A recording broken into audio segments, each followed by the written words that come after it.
What's up, everybody? Welcome into another edition of Crush City Territory. I'm Chandler Rome, joined with Tyler Stafford and national champion and second round Astros draft pick Ethan Frey. Ethan, appreciate you joining us the morning after a night game in Fayetteville. You made a diving catch in center field. Hope the body's okay, but how are you? How's pro ball treating you? And welcome to the show. Thank you for having me. I'm good, just living the life. Getting to play baseball every day, and couldn't complain.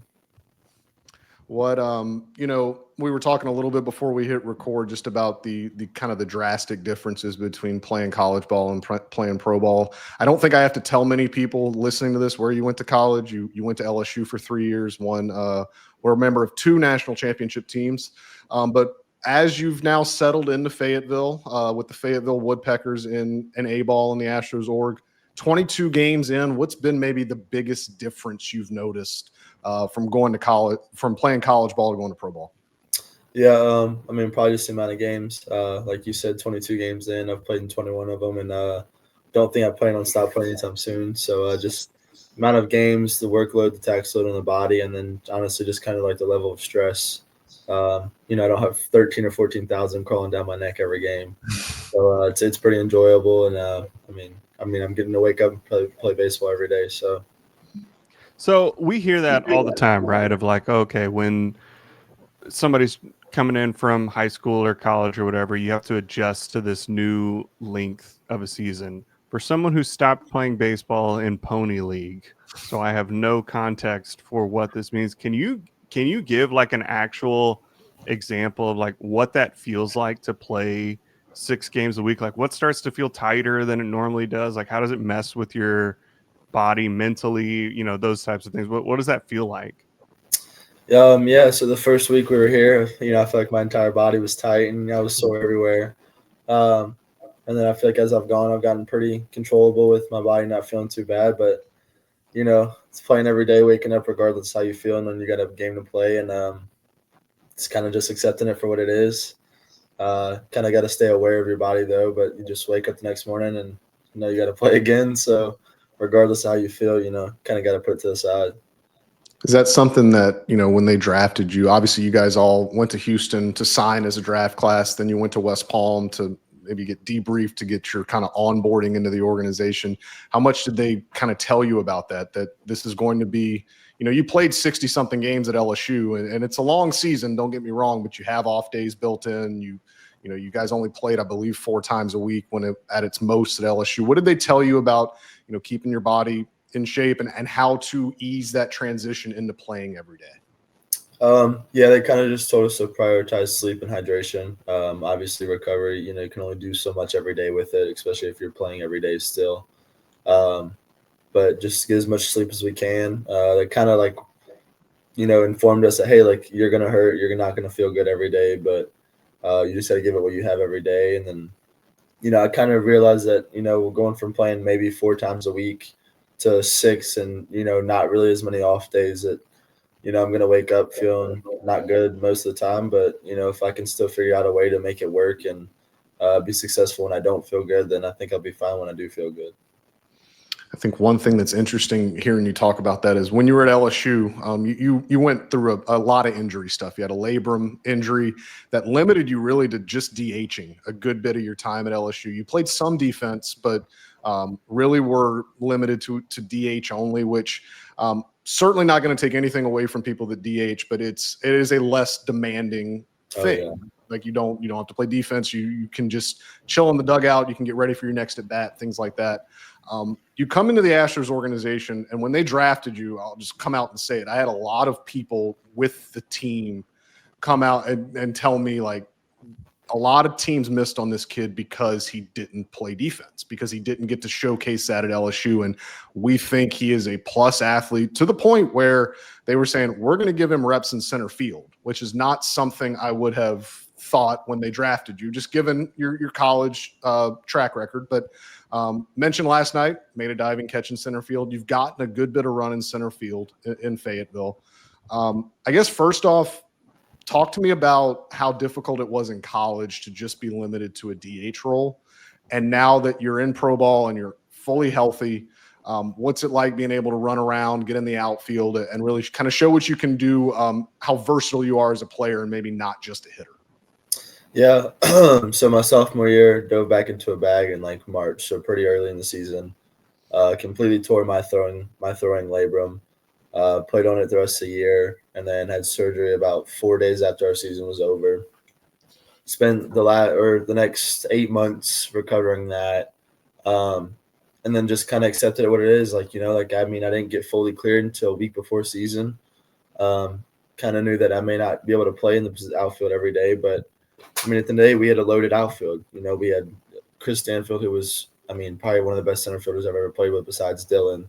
A freshman All-American in Derek Curriell, and then Josh Pearson and Jake Brown, who arguably are the best outfielders that did not get a main highlight, as such as All-American or anything.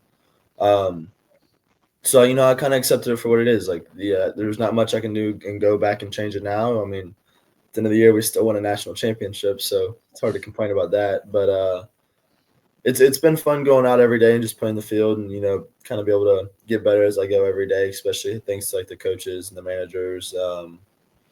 But, I've just – it's fun. Like, it's fun playing a position again, kind of being included on both sides of the baseball and just trying to help out every way I can. So you come from, as much as I hate to say it as an Aggie, a winning organization. You know what it feels like to be in a place that you win on the field, but there are things intangibly off the field that just something about being in that space makes you feel like, okay, this is a winning place. The Astros have obviously had a ton of success, in the last decade or so. Is there anything that you've noticed of similarities between the two organizations? Is there something that stands out to you that you could put your finger on that you think, okay, this is like an example of a winning culture? Obviously I haven't been in the org too long, but just kind of like the way we run our daily schedules and stuff, the night before we'll get a text pertaining like the schedule for the day and everything. It's I'm huge on communication, so like knowing what I have to do, not 20 minutes before I have to do it, kind of knowing the night before, like a laid out plan as to what we're doing. If we're doing routines for the outfield, then it says routines. If we're doing live work, it says live work. And to me, like that's how we ran it at college. So it just feels like it's detailed and you don't have to just wonder what you're about to do. And I feel like there's a good plan behind what you're doing every day to be able to get that 1% better when you're still playing 160 games. So there is one connection between the Astros and LSU, and it's Chris Martin, who was the strength coach. I believe he was your strength coach in your last season at LSU, correct? He was formerly the Astros minor league strength and conditioning coordinator, oversaw all of the Astros. I wonder how much did you guys, once you got drafted, did you reach out? How much did he maybe tell you about the org, or can you see maybe similarities in how he ran things with how things are maybe being done now that you're in here? Yeah, so I had a pre-draft workout in Houston, obviously with the Astros. Kind of told him about it, because he loves everyone around the Astros org, so kind of kept him in the loop. We kind of sat down and talked for a little bit when I was back at school one day. And then obviously draft night came the next day, got a phone call from him. And, he kind of gave me a rundown, but from West Palm to here in Fay, I feel like everything is the same. A lot of the same stretching, a lot of the same sprint programs, a lot of the same lifting programs. But I couldn't thank C-Mart enough. He really set me up for success. And I'm already talking to him about lifting up this offseason with him just because he is in such knowledge of like what the Astros like to do and like, what kind of is their plan with everybody. And he's really good at knowing what guys need to get better at and what they need to get stronger at. So he's very knowledgeable, and obviously he helped me out a lot last year. So let's talk about draft night. You obviously knew you were going to be a pretty high round pick. You probably had an understanding that you were going in the top 5, top 10 rounds. What was draft night like for you? And I guess maybe more specifically in this world of NIL and this world of, you can make a good bit of money if you go back to a place like LSU, if you go back to a place like even Texas A&M that puts a lot of money into their baseball program, that pays a lot of players. Was it a difficult decision I mean, it's a weird question when you went in the second round of the draft. But as draft night came and there were a ton of factors probably weighing on your mind, what was that like for you to process all? Yeah, I mean, I didn't have a big party or anything. Kind of kept it between my family and my girlfriend. But I mean, I just knew at the end of the day, whatever whatever decision I ended up making was gonna be the best decision for me and my family. Kind of prayed about it a little bit. Just wasn't sure, just because. Main talk was between the third and fourth round with the Astros, and obviously the Astros are close to where I'm from. It was a dream to even get drafted by them. Um, but I mean, it was a little bit of a roller coaster, for the week leading up to the draft as well. But I mean, as the night kept ticking on, I got a little more nervous. My heartbeat started going a little more. But I mean, just like a sense of reward almost. That everything I've done to this day has paid off. But also knowing that I'm getting more time to be able to play the game that I find as a hobby or that I fell in love with as a kid. It's not. I mean, it is a job at this point, but it doesn't feel like a job to me. It feels like I'm just continuing to play the same game. So, have you been out to a game at now Dyken Park before? I have. I went a couple times when I was younger. Obviously, as I got older, sports became more of a priority in my life. So, kind of free time fell through. But I've been to a couple games, but I haven't been since I switched over to Dyken. So, I would imagine that the LSU clubhouse has kept up a little bit with the Astros with Alex Bregman being on the team. So I'm sure you were a little bit aware. But yeah, you'll have to make it out now that that you're in the org, right? Hopefully, I make it as a player, not a fan. There you go. Who was your like favorite team growing up? Who'd you kind of emulate? Who was the player growing up that you watched a lot and you kind of wanted to be like? I get a lot of scolding for this, but I didn't really have a favorite team. I didn't have a favorite player. I just kind of watched it. If I didn't want to mold my game after anybody, because I mean, honestly, I feel like every player is different. But I mean, I just enjoyed watching baseball, and even with football, I mean, I didn't feel like I needed to have a favorite player or favorite team. Just kind of enjoyed the game and trying to learn some knowledge from watching guys that are getting paid a lot of money to play on TV. What other sport? Go ahead. I was going to say, so you and you were a catching prospect out of high school, correct? A very good one. Who's a better catcher, you or Paul Skenes? Oh boy. Probably to this day, I don't know. It'd probably be pretty close since we both haven't done it. But I guess that's an answer none of us will ever know. Thankfully. Yeah. There's always the legend about Skenes when he got to LSU as a two-way player. I mean, it's all talked about. His first homer, I believe, was against LSU when he played for Air Force. What kind of hitter was he, and could he have cracked your lineup in 2023? I think he would have, honestly. I mean, he was still hitting the entire fall. So every fall in our squad, he would pitch and then he would go hit, and he would take BP with us. And I mean, the ball flew off his bat differently. Like he was backspinning the ball out of Alex box to right, and it looked like he was flipping his wrists. He was hitting him off our intimidator and right, which is above the stands. But he also wasn't throwing as hard when he was hitting. So, I mean, there's a way it goes. Either you get to hit and pitch, or you choose to maybe give up hitting and you become a pitcher and you throw 100, and now you're probably one of the best pitchers in America right now. So you kind of get to choose and pick, and I think he made a good choice. How much did you have to face him in inter squads? Oof, not much, thankfully. My track record off him wasn't too good, but I was pretty young, and I mean, I feel like we both gotten better. So major league track record off him isn't very good, so I don't think that's too much to hang your head about. Oh, trust me, I'm not frowned upon at all, considering how good he is now.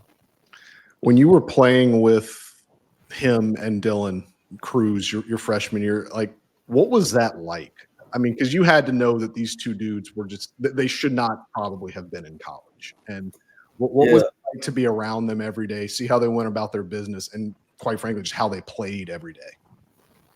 Yeah, I mean, it was a great learning experience for me. Obviously, I didn't play a lot my freshman year because we were loaded. But I mean, they acted like big leaguers already. Like they went about their business as big leaguers. Like everything they did was to a standard of that they're going to be great one day, and they both are already great and going to continue to get better. But even like the 23 team in general, like not just even narrowed down between them two, but it was a team full of guys that were there to help everybody get better. And I learned a lot of things mentally and physically from that team. And I would probably want to say that most of the reason I'm as good as I am now is because of those guys, because of the mental lessons I learned, and just the way to go about your business and how to handle yourself had really helped me a lot. And I mean, I couldn't thank some of those guys enough. So we won't go down a full LSU rabbit hole here, but that 23 team was loaded. Grant Taylor's throwing 102 for the White Sox now. Trey Morgan's on the doorstep of making the Rays as a major leaguer. We won't keep doing this, but Ethan, what as you've gotten into pro ball and the coaches have gotten to look at your swing, the coaches have gotten to look at your approach. What, if anything, have they maybe told you to? I don't know if it's a swing path decision. I don't know if it's maybe pitch selection. I don't know if it's elevating the ball, quality of contact. Like, what have they emphasized to you as things they want to see maybe in your first full season in pro ball, or are they just kind of letting you play and kind of observing and kind of seeing what you got? Yeah, for right now, it's more of just kind of let me play. Obviously, there's a couple talks here and there, when it's needed. But it's no crazy changes yet. Just kind of seeing how I can play. But, like, I value hard contact. So, if I can hit the ball as hard as I can every time, it's optimal. But it's just kind of free play right now. I mean, obviously, I only came in with probably, a sixth of the season left. So just playing the game, playing the rest of the season out, seeing if I can make my own strides in, 30-ish games. But I mean, there's like some talks about approach or, swing decisions or some of the smaller things like that, but it's nothing crazy changing. So what does what does the rest of the season look like for you? I would imagine anytime, you get drafted and you just get going, the first thought is let's just make it through this season. But do you have internal goals for you? Do you have things that you're wanting to hit, through the rest of this season? I mean, obviously I want to finish out pretty good. I don't want to just throw the towel in, just be like, oh, okay, like season's over, it is what it is. But obviously finish out pretty good, keep the good ABs there, the hard contact there. And then just try to, not think about the end of the season being over because there's not many games left anyways. So obviously just trying to finish every game as hard as I can. And then, kind of go from there, what I want to do for the off season. To be clear, you're doing fine. 406 on base percentage through your first 101 plate appearances. That plays. Slugging's not really there yet, but I've gotten pretty unlucky with that. So you know what? Hey, getting on base is good. As long as you're still getting on base while the slug is coming, I think they'll be fine. Yeah. Has outfield been like riding a bike, getting back out there, like running around? Has it been picking up easy after? I'm sure obviously you did drills and stuff at LSU and you took outfield and worked, but it's different maybe playing in a game. Yeah, we did a lot in West Palm, which helped me a tremendous amount. But I mean, it's kind of just been like riding a bike. We do 2 or 3 defensive sessions every day in the outfield. So, I mean, I have a lot of reps before the game even starts, to try to get better. But I mean, every game has just been like another learning day, taking everything I can and just becoming as knowledgeable as I can, try to keep situations that I've went through already and try to put in my back pocket. That way I can keep getting better. Well, it's working out pretty well for you, Ethan, and we appreciate you again on the morning after a night game. We appreciate you getting up and giving us a little bit of time. Thank you, and I hope we wanted this to be an introduction to Astros fans, to people that had maybe read your name, people that had seen you get drafted on draft night but didn't know really what you were about. So if there's anything else that you want to maybe tell Astros fans or tell the people listening, you can before we let you go. Yeah, I'm just going to work my butt off, do everything I can to be the best prospect, the best player I can, and I'm ready to see what the future holds for us. Yeah, well, good luck the rest of the way. Enjoy Fayetteville, North Carolina, and maybe pretty soon you'll get to come to Dyken Park again as a big leaguer. I hope so. Yeah. All right. Thanks, Ethan. We appreciate it. And Tyler and I will be back right after this message from our friends at Foul Territory. Okay, KP, this is your first Arena Club experience. We're going to open a slab pack together. So first off, we're going to buy one of those $25 slab packs, and we get to see what is in the pack. There it is. The Grail, which is the best card in the pack and worth the most. there are some other cards that we're chasing, and you can see the entire lineup so that you know what you're in the running for. There's the Yamamoto signed card. Now, let's open up our pack and see how we do. We have ourselves a really cool graphic, and then a Shohei Ohtani 50-50 card from last year. What do you want to do? Should we sell it right back to them for 16, or should we keep it? You should give it to me. I'll keep it. Good answer. Fine, I will give it to you. Since the Blue Jays didn't get Ohtani, you can get this 50-50 card instead. Use the code FOUL, F-O-U-L, to get yourself 20% off your first slab pack or card purchase. Yes, you get to keep that card if you want it. They send it to you. FOUL at arenaclub.com/foul. Tyler, that was fun. Yeah. We only got a little bit of talking about LSU and A&M. Thought there would be more, but I almost did. I didn't ask, but I had it queued up in my head of, hey, you can admit the ball 5 chant is cool, right? But we'll have to get him on record next time. do they do the bubble? Is that the place that does the bubbles too? Of course. We got bubbles. You think that wasn't that was Olivia's favorite thing. That's all she talks about. Is the bubbles? Yeah. And then there's a train that's running behind right field. Rules. Yeah. You got to hold up how many engines are on it. Don't act like you don't have weird college tradition things that you do. I've seen you people over there. I mean, for like 50 years, they drove a live tiger around the field for and like goaded him into roaring. So yeah, it's weird. It's some weird stuff. We can talk about this for a while because I really don't want to talk about them, the Astros and the Rockies playing 3. We said it before. I think we've said it on here before. They don't ask how, they just ask how many. That's probably apt for this. The Astros won 2 of 3 games against the Rockies. It was not at all aesthetically pleasing. It was not at all fun to watch. The Rockies are a disaster. The Astros did not. I mean, they played okay, but they won 2 out of 3. They got outscored in the series, but at the end of the day, they won 2 of 3, and that's really all that matters. They are in a stretch right now of 13 games in a row. They will take the wins any way they can get them, and they got them this weekend. But Tyler, that was not an inspiring 3 days of baseball. Did you see Cam Smith hit a home run? I did. I saw it too. Pull side, and he threw a guy out at home plate. He did. That was a good throw. In a 1-run game. It was great. That saved the game. Yeah. Christian Walker hit 2 home runs. I mean, yeah, you're right. I mean, it was very frustrating to lose. I mean, that first game we already talked about, but just the defense falling apart, losing a home Hunter Brown start. But you know what? You took 2 out of 3. You got a 2-game lead in the division. You got to just keep winning series the rest of the year. Yep, that's the name of the game. Is the Angels are coming in for 4. The name of the game is to you got to take 3 here. Or take 3. Yeah. The Angels are throwing what they consider some of their better pitchers. Tyler Anderson's a guy that's been around for a while. Kyle Hendricks is a veteran. Yusei Kikuchi on Monday. Astros fans know him very well. The Astros do not know who will pitch for them on Monday. That is TBA. Luis Garcia is certainly a candidate to pitch on Monday. Another candidate that Joe Espada said could pitch on Monday is Lance McCullers Jr. However, before then, Lance McCullers will be available out of the Astros bullpen for at least the next 3 games. Tyler, the floor is yours. Look, I am not happy. Just so that is clear.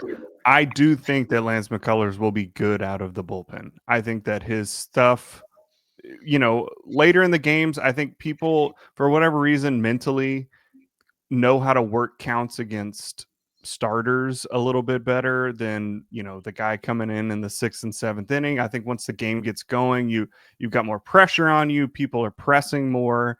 And what Lance McCullers needs is for people to swing. Because when people swing, his stuff moves so much that it is difficult to consistently barrel and, do damage on. Where McCullers gets in trouble is in those 1st and 2nd innings where he throws 40 pitches and there's 2 walks and, some weak contact and things just kind of spiral from there. I think he has the ability, obviously, to come in and shut people down when they're swinging or when he's able to locate. And I think coming out of the bullpen gives him a better shot of being able to do that. I think we'll see, some velo increase too, because you can just go all out for 15, 20 pitches. And so I'm interested to see that. I don't think that this means that his days of starting by any stretch of the imagination are over. But again, he hasn't pitched in 3 years. It is difficult to come back and be a starter and try to throw 100 pitches every time you're out there when your entire body has been reconstructed. So it's not surprising that he hasn't, had the same success that you would hope. But we'll see, and again, as you're setting up for the playoffs, the honest truth is Lance McCullers was not starting a game, for the Astros in the playoffs anyway. He was going to have to come out of the bullpen. So I'd rather him get, a month of practice out of there and be a real weapon out of the bullpen in October. I don't disagree with anything you just said. Like, I do think he can be effective out of the bullpen. Like, I think there is it's still in there. Like, 97's probably not still in there, but like, his spin is still in there. You saw the curveball against the Orioles. Like, it looked as good as it's looked in a while. When he's landing the slider, it looks good. My problem is, like, this is like now a practicality standpoint of how he's going to be used. Like, Tyler, they're not going to use him on back-to-back days. They're not going to use him in the middle of an inning. Like this, he is going there, and they're going to have to plan out when he comes out of the bullpen. It's going to be, they're going to pair him with it's either going to be before the game, they say, all right, we're pairing you with whoever's starting the game, and you're going to come in the 6th inning no matter what. This is not a situation where he's a traditional reliever. Like, this is not going to be one of these where like they're going to call on him in the 8th inning to come throw 1 inning.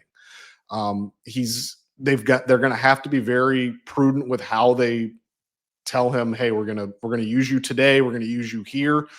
This is not going to be a situation where they're going to get him up and not use him. There's a word for that I think we've talked about on here, but they are not going to dry hump him because they can't afford to do that with his health, with everything else. So while I don't disagree that Lance can carve out a role in the bullpen, I'm just not sure what it is, because he will not function like a traditional 1-inning reliever, because the way this bullpen is constructed, if they use Lance for 1 inning and then can't use him the next day, like, he can't go back-to-back days. He can't. They're not going to pitch him 3 out of every 4 days. Like, he is not going to be used as Brian Abreu is used, or like Brian King or Stephen Okert or Caleb Ort. Those guys are. And this is, I think there was a lot of confusion over what Lance said in spring training about going to the bullpen, about, how it is a different job. Yes. Like, this is you can't just ask a starting pitcher, a guy that has done the same thing the same way for his entire career, that is, doesn't throw on back-to-back days, that if he does, throw after he makes a start, he's playing catch the next day.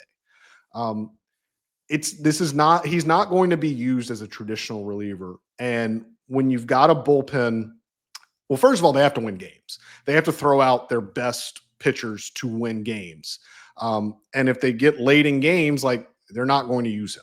So my confusion is just how he's going to carve like a meaningful role with all these stipulations, because I think, if I'm reading between the tea leaves, I think the most straightforward way to use Lance out of the bullpen is either, like I said, to say to either Luis Garcia, Christian Javier, Spencer Arrighetti, whomever, like, hey, you're going 5 innings today, and McCullers is going the last 3 because we've got the bullpen's upside down. We've got 13 in a row, and we're not using any relievers today.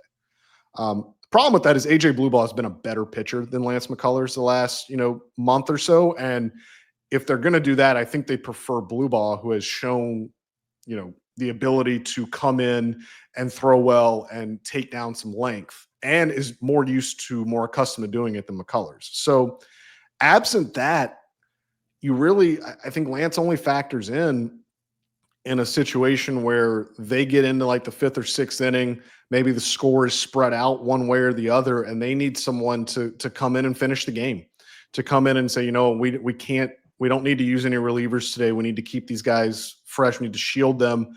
So on one hand, I do think Lance can succeed out of the bullpen. On the other hand, I'm just not sure how high the stakes are going to be when he comes into the game.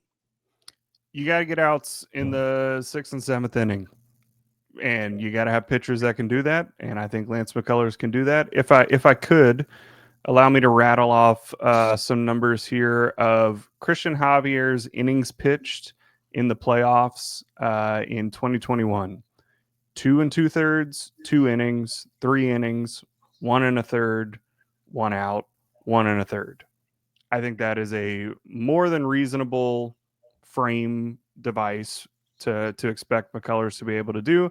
I don't think it has to be a piggyback situation where someone goes 5 and Lance, you got to close it out. You got to do the Charlie Morton, just finish the game, right? Like, and they didn't do that. Yeah. They didn't do that with Blue Ball either. Blue No. Ball, like Javier got shelled in 2 innings. Blue Ball came in and threw 4, and then they went to the leverage guys. Yep. You need long relief pitching. I think it can even be an inning by inning thing. It's okay, Lance, you're coming in a clean 6th inning.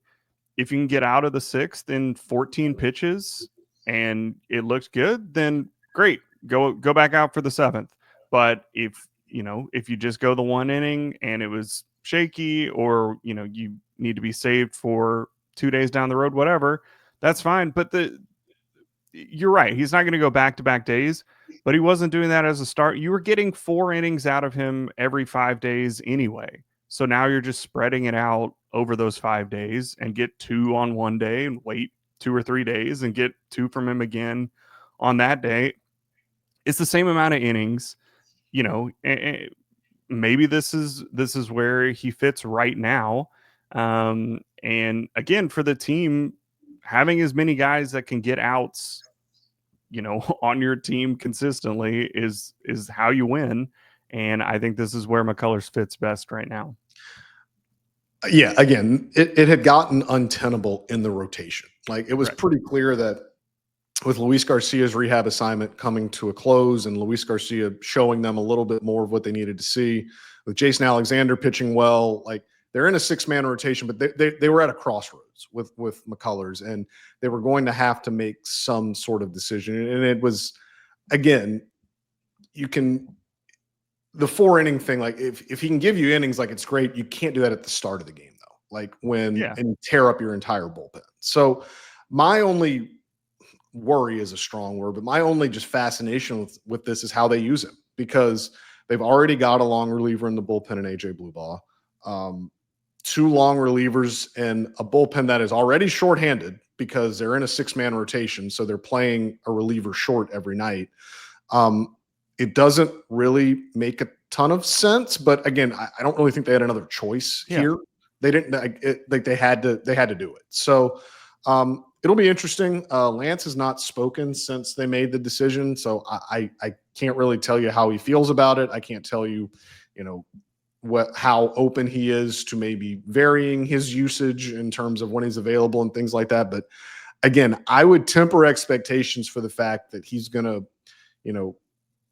I would be stunned if he touches a leverage inning, at least early. A lot of middle of the game kind of things. And again, they're going to have to be very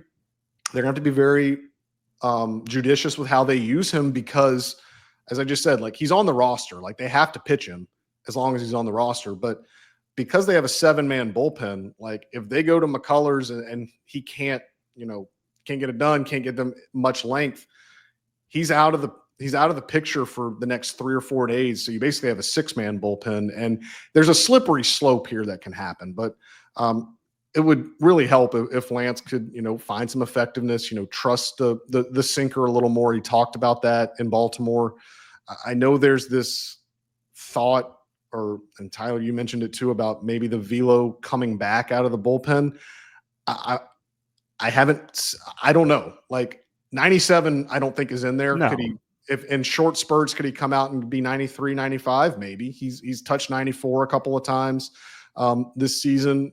Maybe knowing that he doesn't have to conserve some energy, maybe that helps. But you hit it on the head. He's got to be around the strike zone. He's got to throw strikes, and that's the biggest thing a long reliever needs to do, especially if you're going to come in as part of a tandem, or if you're going to come in a situation where the team's up by a bunch of runs. It's throw strikes, like free bases, free passes. That'll kill you in situations like this. So be interesting to see how it plays out. It was a move that, again, as Tyler will remind me, I did not think coming out of spring training made a ton of sense.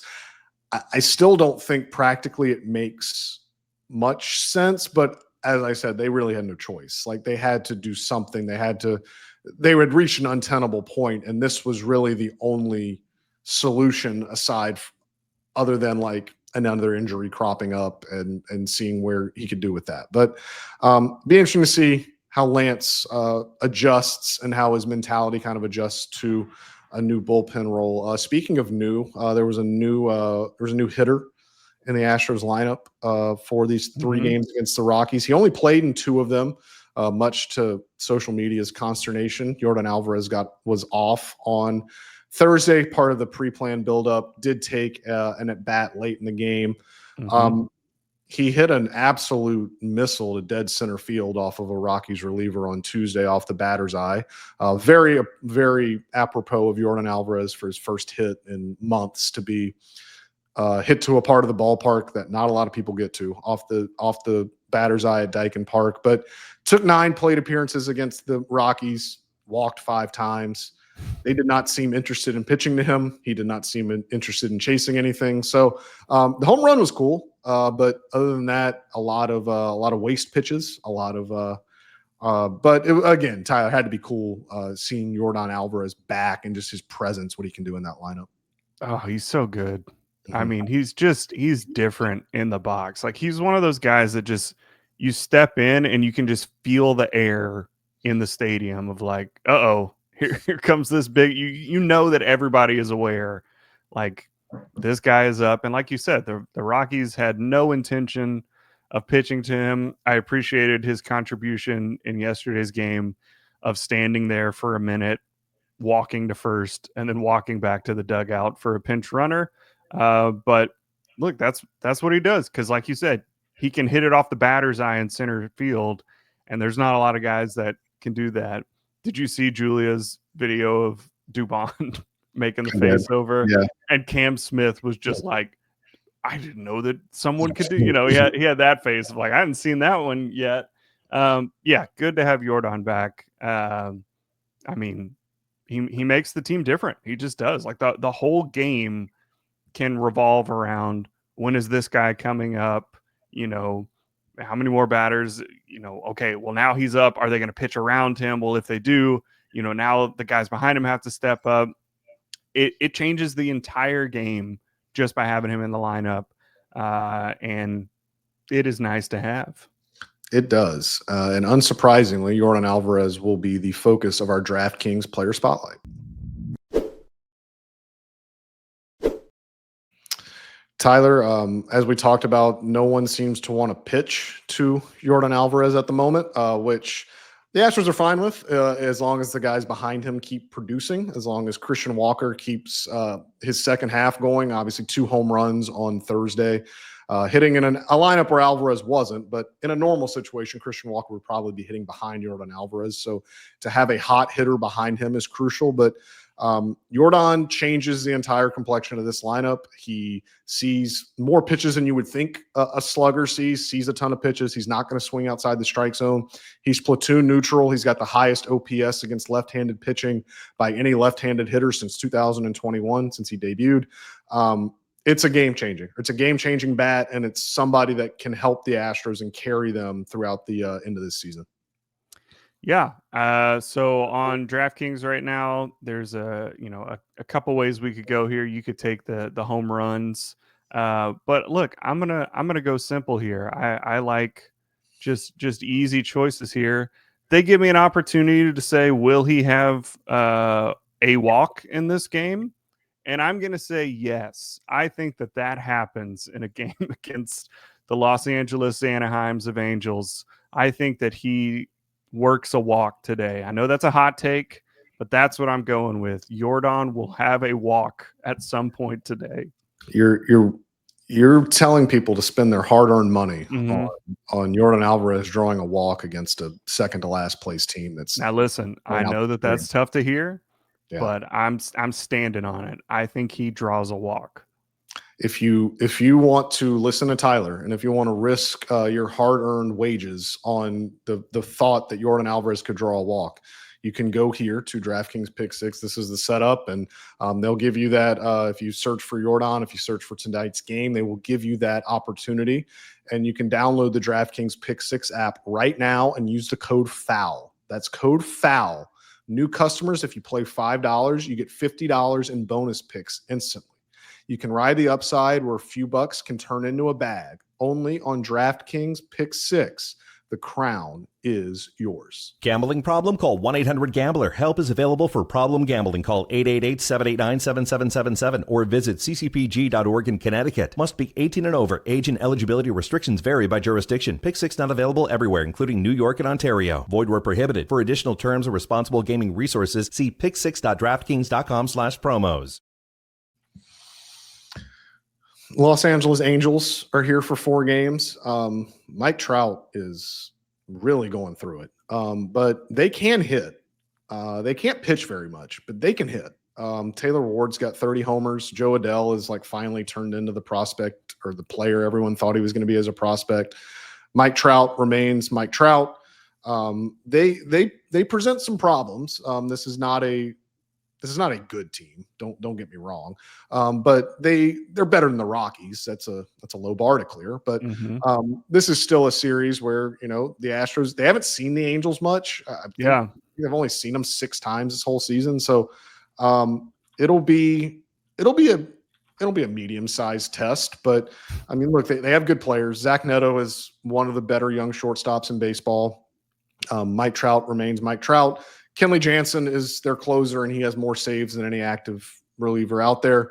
But Tyler, this is a series that if they want to purport themselves as contenders, if they want to find a way to, distance themselves in the division, they've got to find a way to get 3 or 4 here. Yeah, I mean they have to. They're better than the Angels. They have to win these games. I'm excited to see Christian Moore. I know when he came up, I know he hasn't looked too good recently, but 8th overall pick. He was fun to watch in college, so I'm excited to see that.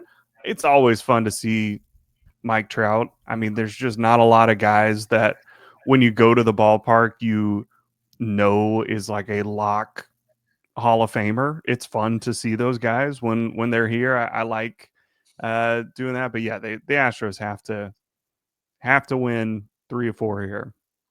Yeah, Mike Trout is he's feeling it. He's won for his last 18 with 11 strikeouts. This is, the Astros in their history, I don't have the numbers in front of me. They do a remarkable job on Mike Trout. They pitch him very well. Trout has talked about, and he's not the only one, he has talked about not loving hitting at Dyken Park, just given the backdrop, given the batter's eye, even though the batter's eye has changed a bunch. He does not like hitting there. But I mean, obviously, like he's a first ballot Hall of Famer. Yeah. And if there's anyone that you think is going to get out of it, it's probably Mike Trout. But it's kind of stunning to see him. I don't want to say this is a decline, but it's stunning to see him look mortal. Yep. I guess we should say, after what he has been for his entire career. Yeah. George Springer's 2 years older, and he's having a great year this year. There's still something in Mike Trout. Every time he comes up, there's something that he can do that not a lot of other guys can do. But yeah, he's certainly looked mortal recently. And you're right, the Astros have just owned him in his career, which is wild. For his career, I mean, it's still very impressive. He has an 863 OPS over his career against the Astros, which is, I mean, a very good player, but that is well below his career totals of a 9.7. Did you know that he has a 979 career OPS? This guy is insane. But yeah, he has been significantly worse against the Astros than essentially any other team in his career. So hopefully we see that continue here this weekend. If I liked my job, I'd probably like look up like what he's done since like 2016 or 2017 against the Astros, when the Astros like actually were trying and were good. Mhm. But I don't have the time to do that, and I'm not going to bore everyone trying to do it in the background of this. But I would be interested to know how much of that 800 OPS came in 2011 through 2014 when he was facing like Jared Cozart and Mhm. whatever other pitchers you watch the 2013 Astros run out there. Yeah. Eric Bedard. Uh-huh. Mm-hmm. You can do that. Scott Dal- Feldman. Dallas Keuchel before he became Dallas Keuchel. Yeah, there were some not great years there. But you know what? Now he gets to face the legend of Jason Alexander. See if he can handle that dude's changeup rules. He's good, man. Yeah, I think yesterday put everything Jason Alexander is on full display. Like one time through the order, they could not touch him. Yep. And then the second time through, they made an adjustment, and it was, there is a reason that Joe Espada has been pretty adamant only letting Jason Alexander go 2 times through the order. The splits are pretty drastic once a lineup sees him for a third time. I know that's the case with most starting pitchers, most average starting pitchers. That is the case. Jason Alexander's numbers the third time through the order are drastically higher than the first time. Yesterday, I think, kind of accelerated it a little bit. You even saw like the second time through the Rockies order, they made an adjustment, and they knew kind of how to approach him, how to hunt, what to sit on, things like that. So when a guy doesn't have, and Joe Espada has said this endearingly, he said this in a positive way, and I'm going to try to express this in a positive way. I don't think anyone would confuse Jason Alexander's stuff for stuff that is like elite. But he knows what he's good at. He knows how to pitch. But those guys generally struggle to get through an order more than twice, which is what you kind of saw yesterday. And it's while Jason Alexander has been a revelation for this team, it's what I think would give me a little bit of pause going forward. And it's why they need guys like Javier and Arrighetti, guys with just better stuff, guys with just higher upside. They need those guys to, again, round into form after coming back from the injuries, because those are the guys that more efficiently and easily can get you through a lineup 2 or 3 times. He has a better ERA plus this year than Framber Valdez. So there you go. Sample size matters. Yeah, well, this is the sample I've seen, and he's been very good. Yeah, I mean, you're right. Like, he's not going 8 innings. You don't need him to. He's your third or fourth starter. You need that guy. Like we've said all year, you've got your horses up top, and then you need your 3 and 4 starters in a 7-game series to get you 5 innings and have a chance to win the game. And Jason Alexander has done that almost every time he's gone out. Yeah, I looked it up. First time through the order, hitters have a 545 OPS against Jason Alexander. Second time through, they have a 623 OPS, which is still very good. The third time through, they have a 996 OPS and a 385 batting average against Jason Alexander. So career Mike Trout is every batter that comes up third time through the order. Yes. So that just, because Jason is so efficient and because he kind of knows how to pitch, he gets quick outs, he can get you through 2 times through the order, probably into the 6th inning. And depending on where the game is, if they've got a nice lead, like Joe can roll the dice and keep him in for that third time through, because even if there is damage, they've separated the score a little bit. But there's some games where it's not the case. Yesterday against the Rockies was not the case. So that's something to keep in mind as well. But Jason Alexander's next start, I believe, will come against the Yankees. I don't think he's going to pitch in this. Yeah, he's not listed among the probables against the Angels. So it'll come against the Yankees. That'll be fun. But before the Yankees come to town, the Astros have to deal with the Los Angeles Angels for the next 4 games. And we will be back at some point during that series. We may not do anything on Labor Day, because why would I make Tyler work on a holiday when I have to work on a holiday? That'd be cruel of me. So We'll probably come back after Labor Day, preview the Yankees series at Dyken Park, which I'm sure won't cause any overreactions one way or the other. What happens is in 3 games against the Yankees in September, but to each their own. As always, if you want to buy merch, shop crushcityterritoryshop.com. That's crushcityterritoryshop.com. Water bottles, hoodies, lightweight hoodies, shirts, hats, beanies, duffel bags, notebooks, anything you want. It is on crushcityterritoryshop.com. Go there, buy merch if you so choose. And as always, you can follow me on X at Chandler_Rome. You can follow Tyler at Tyler C. Stafford. Please rate and review us on Apple. Please like and rate on Spotify. You can like and subscribe to the YouTube channel so you can get notified every time we post a new episode. Once again, thank you to Ethan Frey for joining us at the beginning of the show. That was a good insight, good talk with the Astros second-round pick. We will be back, as I said, at some point this weekend before Labor Day to talk about what happens in this Astros-Angels series before the Yankees come to town. But until then, we will talk to you guys soon. Bye.